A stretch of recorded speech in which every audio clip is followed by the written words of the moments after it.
Divorce happens, and if you decide to get a divorce, maybe for the sake of the kids or the sake of your sanity, and you're fighting it out with the lawyers, you're doing it wrong. Here's the key word: fighting. If you decided to get a divorce and it happens, stop fighting. Just stop fighting. There's a way to get through it without fighting.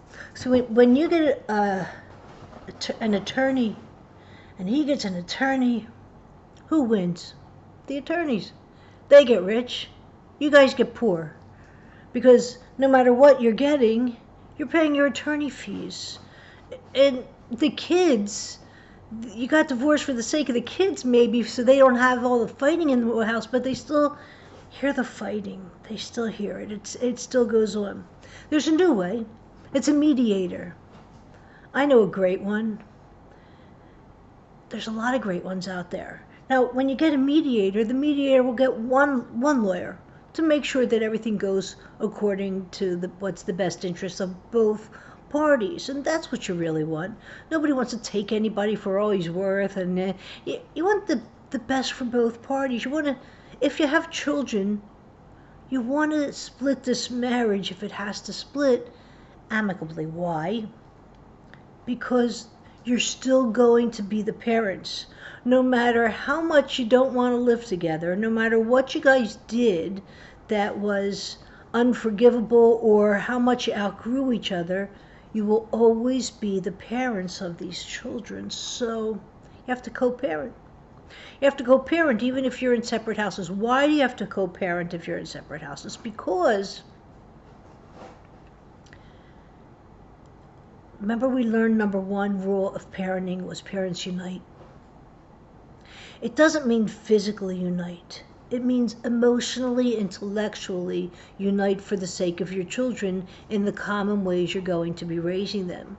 And now that you're in separate houses, there still has to be a common way that you're raising them. Look, I'm supposed to say, because it's YouTube, I'm supposed to say that this is what worked for me. If you find a different way, okay, but there's no different way.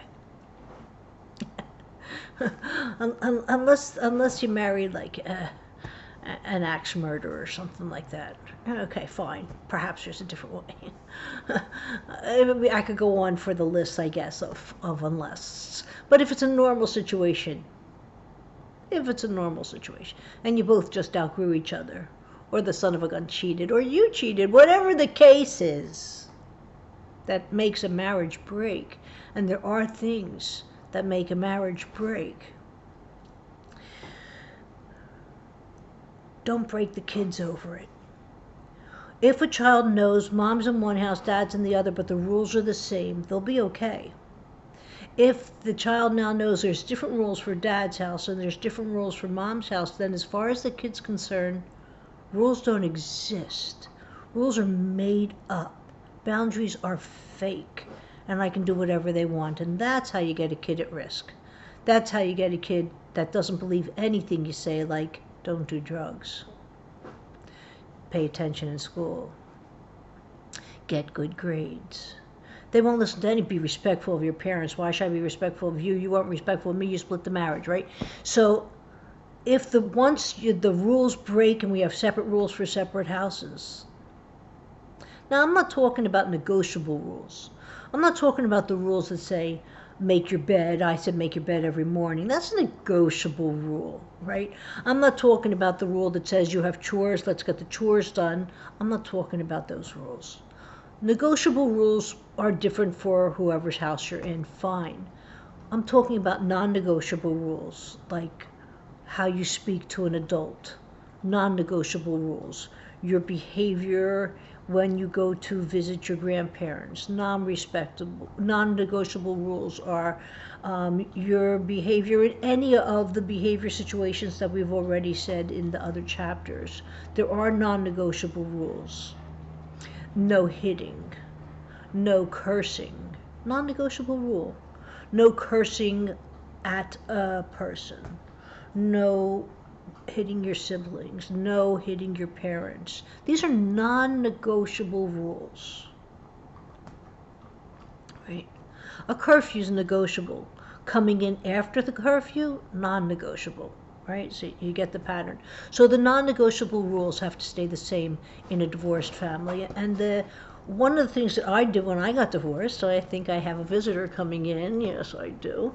One of the things that I did when I got divorced was my husband, my ex then, and I went to divorce counseling. And we, it's not, the dog's really not that big. She's just standing on the chair. Hello.